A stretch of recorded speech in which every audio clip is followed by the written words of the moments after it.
తెలుగువాన్ ప్రేక్షకులకు నమస్కారం.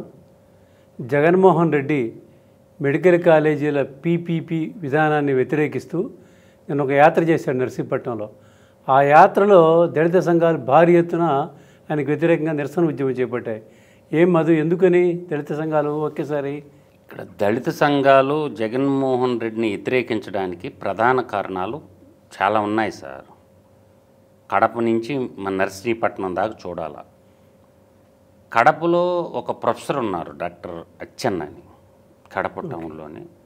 ఆయన్ని కూడా కిడ్నాప్ చేసి మరీ చంపారు. ఆయన దళితుడే. ఎప్పుడు? జగన్మోహన్ రెడ్డి యొక్క పాలన. Okay okay. సో అది ఒక హృదయ దళితుల మేనమావం కదా జగన్మోహన్ రెడ్డి.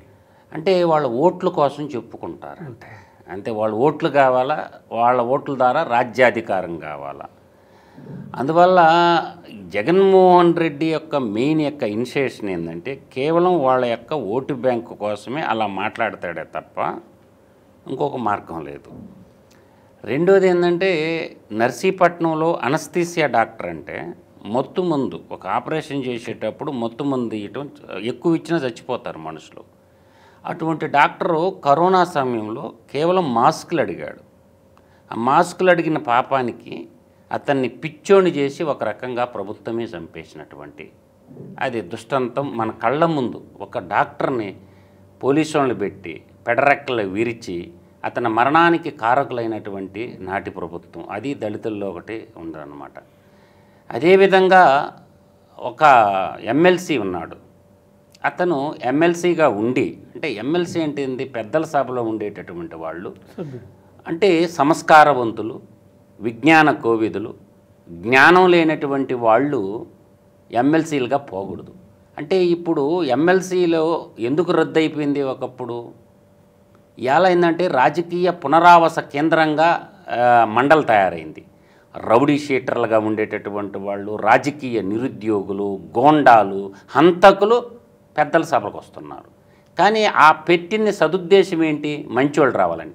ఒక గంజాయి స్మగ్లర్ని ఎమ్మెల్సీ చేసి తన యొక్క కారు డ్రైవర్ అయినటువంటి సుబ్రహ్మణ్యాన్ని హత్య చేసి డోర్ డెలివరీ ఇచ్చినటువంటి సందర్భం మనం చూస్తున్నాం. వీళ్ళందరూ దళితులే. అంటే శిరోమణనం కేసు కూడా ఒకటి ఉంది, రాజమండ్రి శిరోమణనం కేసు. బాధితులందరూ జగన్మోహన్ రెడ్డి యొక్క బాధితులందరూ దళితులు, దోపిడీదారులంతా జగన్మోహన్ రెడ్డి యొక్క అనుయాయులు. మీరు 14-19 ఒక లెక్క, 19-24 ఒక నిరంకుశ ప్రభు ఎలా ఉంటాడు అంటే ప్రజాస్వామ్యం పూర్తిగా పోయింది, ఫ్యూడలిజాన్ని రుజువుపిచ్చాడు. అంటే మీరు చూసుకుంటే ఆనాటి కాలంలో వెంకటేశ్వరరావు గారు ఒక హృదయ విదారకమైన సంఘటన ఏంటంటే, ఎప్పుడు స్వతంత్ర భారతదేశంలో ఏ రాష్ట్రంలో కూడా ఇటువంటి విధానం లేదు. రాష్ట్ర ముఖ్యమంత్రి వచ్చేసరికి కడప జిల్లా వ్యక్తి, రాష్ట్ర చీఫ్ సెక్రటరీ కడప జిల్లా నుంచే జవహర్ రెడ్డి గారు, రాష్ట్ర డీజీపీ కడప జిల్లా నుంచి. మీరు బాగా చూసుకోండి. ప్రభుత్వ ప్రధాన సలహాదారుడు, సకల శాఖల మంత్రిగా పేరొందినటువంటి మిల్లెట్ రెడ్డి, టోల్గేట్ రెడ్డి అయినటువంటి వాడు కడప జిల్లా నుంచే. అందరూ కడప నుంచే. ఈవెన్ తిరుమల తిరుపతి దేవస్థానం సీఈఓతో సహా.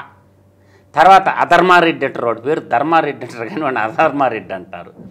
దాని తర్వాత తీసుకుంటే బేవరేజ్ కార్పొరేషన్ ఎండి వాసుదేవరెడ్డి, ఈడు కడప నుంచేనమాట.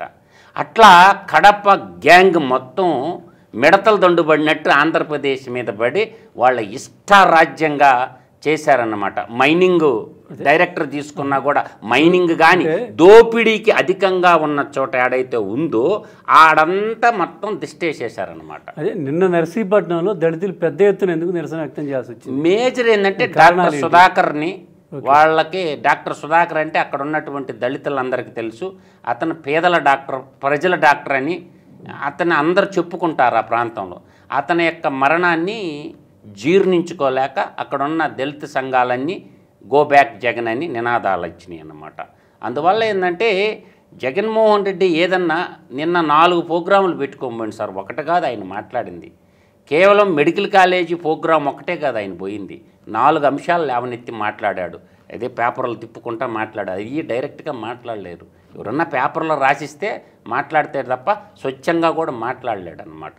అది ఒక యుగో అంటే స్పీకర్గా ఉన్నటువంటి వ్యక్తి ఒక మాట అన్నాడని చెప్పి ఆ యుగోని, తన యొక్క యుగోని, నేను వస్తాను ఎట్లా ఆపుతావో ఆపు చూద్దాము అనేటటువంటి విధానంతో వెళ్ళాడే తప్ప అక్కడ ఒక్కటి నేను చెప్తాను వెంకటేశ్వరరావు గారు, ఈడ ప్రధానంగా చెప్పుకోవాల్సింది ఏంటంటే ఒక అంశం బయటకు వచ్చినప్పుడు ప్రజలు డిమాండ్ చేయడంలో ప్రభుత్వాన్ని తప్పులేదు. మెడికల్ కాలేజీ విషయం వచ్చింది, ఒక 17 కాలేజీలు రాష్ట్రానికి కేంద్ర ప్రభుత్వం అన్ని రాష్ట్రాలకు ఇచ్చినట్టు ఆంధ్రప్రదేశ్కి కూడా ఇచ్చింది. ఇచ్చినటువంటి వాటిని కట్టమనటంలో డిమాండ్ చేయడంలో తప్పు లేదు. కానీ ముంకు పొట్టు పెట్టుకోవటం డిమాండ్ చేయి, 17 కాలేజీలు మనకు వచ్చున్నాయి, నేను కొంతవరకు కట్టాను, మిగతాయి మీరు కంప్లీట్ చేసి జాతికి అంకితం చేయండి అని చెప్పి డిమాండ్ చేయడంలో తప్పు లేదు. కానీ ఒక పద్ధతి, ఆ పద్ధతి అనేది ఉండాలా, దేనికన్నా కానీ ఒక పద్ధతి అయితే ఉండాలా. ఇప్పుడు ప్రభుత్వం ఒక పద్ధతిని ఎంచుకున్నది, దాన్ని జగన్మోహన్ రెడ్డి వ్యతిరేకిస్తున్నాడు. సో వీళ్ళిద్దరి మధ్య సంఘర్షణ ఏంటంటే ప్రభుత్వం, కూటమి ప్రభుత్వం ఒక నిర్ణయం తీసుకున్నది. అసలు ఈ కాలేజీలు అన్నీ ఇచ్చినటువంటిది కూడా భారతీయ జనతా పార్టీ కేంద్ర ప్రభుత్వం ఆనాటి ఎన్డీఏ గవర్నమెంట్ ఇచ్చిందనమాట. 10,000 సీట్లు పెంచాలా, దేశవ్యాప్తంగా 10,000 సీట్లు పెంచాలన్నటువంటి మెడికల్ విద్యని పెంచాలని చెప్పి ఇచ్చారు. ఇచ్చిన తర్వాత ఒక 5 కాలేజీలు అయితేనేమో రన్నింగ్లోకి వచ్చినాయి, ఇంకా ఇంకొక 12 కాలేజీలు ఉన్నాయి. కొన్ని ఫౌండేషన్ లెవెల్లో ఉన్నాయి, కొన్ని మిడిల్ స్టేజీలో ఉన్నాయి, కొన్ని ఏమో అతిగతి లేకుండా కొన్ని కాలేజీలు ఉన్నాయి. అతని ఉద్దేశం ఏంటంటే ఈ పూర్తిగా కంప్లీట్ చేయండి అని చెప్తున్నారు. ప్రభుత్వం ఏమంటుందంటే మా దగ్గర నిధులు లేవు కాబట్టి పీపీపీ మోడల్లో, భారతదేశ వ్యాప్తంగా పీపీపీ మోడల్ నీతి ఆయోగ్యంలో డిక్లేర్ చేసుకున్నారు సార్. ప్రభుత్వం కూడా కేంద్ర బడ్జెట్ 25-26లో ఈ పీపీపీ మోడల్ని ఇంప్లిమెంటేషన్ చేయమని చెప్పి కేంద్ర బడ్జెట్లో కూడా చెప్పింది సార్. కేంద్ర బడ్జెట్లో కూడా క్లియర్గా మెన్షన్ చేశారు, ఈ పీపీపీ మోడల్లో కొన్ని ప్రాజెక్టులు కంప్లీట్ చేసుకోమని చెప్పారనమాట. అయితే ఇక్కడ ఉన్న వ్యవహారం ఏంటంటే ఫీజులు వ్యవహారం, సీట్లు ఫీజులు. ఇప్పుడు నేను అనేది ఏంటంటే జగన్మోహన్ రెడ్డి అనేవాడు మాస్క్ అడిగిన సుధాకర్ని చంపించాడు కదా పోలీసులతో రకంగా. అటువంటి జగన్మోహన్ రెడ్డి నేను పేదలకు వైద్యం ఇస్తాను, నేను బాగు చేస్తాను అని చెప్పడం ఎంతవరకు సభగా ఉంది? అంటే పేదలో పెత్తందారులు అన్న మాట అనేది వాళ్ళ ఎలక్షన్ క్యాంపెయినింగ్ ఓడు సార్. అంటే ఎవరు పేదోడు ఎవరు పెత్తందారుడు అనేది మాకు ప్రశ్న మనం వేసుకోవాలి. ఈ సీమాంధ్ర నేల మీద జగన్మోహన్ రెడ్డిని అంత మించిన పెత్తందారు ఇంకొకరు లేడనమాట. ఇప్పుడు పేదలు పెత్తందారు అనే పదాన్ని, పేదల ఓట్ల కోసం ఆ పదాన్ని ప్రయోగిస్తున్నాయి గారు తప్ప జగన్మోహన్ రెడ్డిని మించిన పెత్తందారుడు ఇంకొకరు లేనే రోజు. అతని యొక్క రాజకీయ వ్యవస్థ అంతా కూడా ఒక ఫ్యూడల్ మెంటల్ యాటిట్యూడ్ ఎక్కువగా ఉంటుంది అతనికి. అతను ఒక్కడే ఉంటాడు, మీరు చూశారో లేరో, పక్కన పాలిట్ బ్యూరో సభ్యులు మిగతా కులాలోళ్ళు ఎవరికి ఉండరు, వేదిక మీద కూడా ఉండరు. ఆయన ఒక మోనార్కు, ఆయన ఒక ప్రొఫెసర్ లాగా, కింద ఉన్న వాళ్ళంతా స్టూడెంట్ లాగా.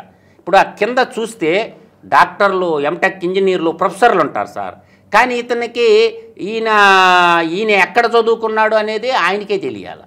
అది కూడా ఉంది సార్ సమస్య. ఇప్పుడు జగన్మోహన్ రెడ్డి ఈ మధ్యకాలంలో యాత్ర చేస్తున్నాడు, మామిడి రైతుల యాత్ర అని, లేకపోతే ఇంకోటని అట్లే నర్సీపట్నం లాగానే ఇప్పుడు అనేక యాత్రలు చేశాడు.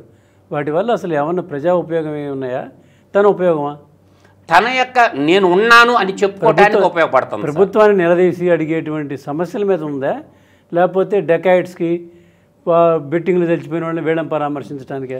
అంటే నేననేది ఏంటంటే ఒక 5 సందర్భాలు చెప్తాను సార్. ఒకటి మనకి బంగారుపాళెం తోతాపూర్ మామిడి విషయం ఉంది సార్. మామిడి విషయంలో కూడా రైతాంగ విషయంలో చెప్పుకోవాలంటే ప్రకృతి విపత్తులు అనుకోండి, గ్లోబల్గా వచ్చినటువంటి పరిమాణాలు అనుకోండి, కానీ రైతాంగం అయితే సమస్యల్లో కొట్టిమిట్టాడుతుంది సార్. ఒక సీమాంధ్రాలోనే లేదు ఈ సమస్య, భారతదేశ వ్యాప్తంగా ఉంది సార్ ఈ సమస్య. ఆ సమస్యల్ని అడ్రస్ చేయడానికి డిమాండ్ చేయడంలో తప్పులేదు. అయ్యా రైతులు నష్టపోతున్నారు, ప్రభుత్వం చేయూతనిచ్చి ఆదుకోండి అన్న దాంట్లో తప్పులేదు సార్. కానీ విధ్వంసం సృష్టించి మనుషులను చంపే విధంగా తయారు చేయాల్సినటువంటి పరిస్థితులు అయితే లేవు సార్ రాష్ట్రంలో. రైతుల తరఫున డిమాండ్ చేయడంలో తప్పులేదు. పొగాకు రైతులు పరామర్శించడానికి పోయినారు, ఎక్కడికి? కనిగిరి పోయినారు, అక్కడ బేళ్లన్నీ దొక్కేశారు. రైతులందరూ బండబూతులు తిట్టుకుంటా పోయారు. ఒక మోక సైన్యంలాగా, ఒక మిడతల దండులాగా పోయి ఆ బేళ్లన్నీ ఎలా దొక్కుతారు సార్? పొగాకు బేళ్ళు అంటే మేము ఆ ఏరియా నుంచి వచ్చాం. మాకు కలిగిరి టొబాకో బోర్డు ఉంది కాబట్టి మేము చిన్నపిల్లలప్పటి నుంచి ఆ చెక్కులు కట్టిన వాళ్ళమే, ఆ పొగాకు నాటిన వాళ్ళమే. అంటే దాదాపుగా అది మంచి పారిశ్రామిక వాణిజ్య పంట సార్. పొగాకు ఖర్చుతో కూడినటువంటి పని. డిమాండ్ చేయటంలో తప్పులేదు సార్. నీ వ్యక్తిగత స్వార్థం కోసం పోయి అక్కడ పోయి అదేవిధంగా మీరు చూడండి, నీకు చిత్తూరు జిల్లాలో బంగారుపాలెం మామిడికాయలు రోడ్డు మీద పోసి తొక్కిచ్చే దాన్ని ఏమంటారు సార్? సైకోయిజం అంటారు దాన్ని.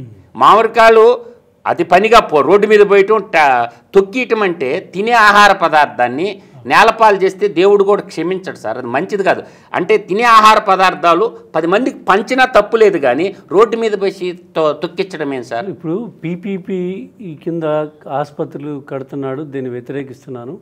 ఇగో చూడు నీ హాస్పిటల్ కట్టాను, కట్టలేదని చెప్తున్నారు. కొన్ని ప్రారంభించానని వైసీపీ వాళ్ళు జగన్మోహన్ రెడ్డి పదే చెప్తున్నారు. కానీ నర్సీపట్నం వెళ్ళితే ఆ హాస్పిటల్ అసలు బిల్డింగే కంప్లీట్ కాలేదు, అక్కడికి ఎందుకు పోయినట్టు? అదే ఎందుకంటే ఇగో అంటున్నాను కదా సార్. నర్సీపట్నంలో హాస్పిటల్ ఉంది అంటే అది పాక్షికంగా కట్టున్నారు సార్. దాంట్లో ఒక 35% 40% మాత్రం కన్స్ట్రక్షన్ అయి ఉంది. ఏదైనా కూడా హాస్పిటల్ పరిపూర్ణంగా కట్టేసి, ఇప్పుడు ఋషికొండ మీద నువ్వు ప్యాలెస్ కట్టుకున్నావుగా, అన్ని చట్టాలు సిఆర్జెడ్ చట్టాలు వైలేషన్ చేసి అదే డబ్బులు ఆడబెట్టుంటే అయిపోయిందా? ఆ ప్యాలెస్ డబ్బులు ఇంకా ఉందా సార్ మీకు? ప్రతి జిల్లాలో యువజన శ్రామిక రైతు పార్టీ ఆఫీసులు కట్టుండయి, బాగా చూడండి. అంటే ప్రతి జిల్లాకు ఒక పార్టీ కార్యాలయం కట్టుకున్నావు, కానీ ఆ డబ్బులు ఎత్తుకొచ్చి దీని మీద పెట్టుంటే, ఇది హాస్పిటల్ మీద పెట్టుంటే హాస్పిటల్ అయిపోయి ఉండేవి కదా. డబ్బులుగా పార్టీ డబ్బులు అంటే ఎట్లా వస్తాయి సార్? పార్టీకి డబ్బులు, కార్యకర్తలు ఏదైనా ఒక పార్టీకి డబ్బులు ఎట్లా వస్తాయి సార్?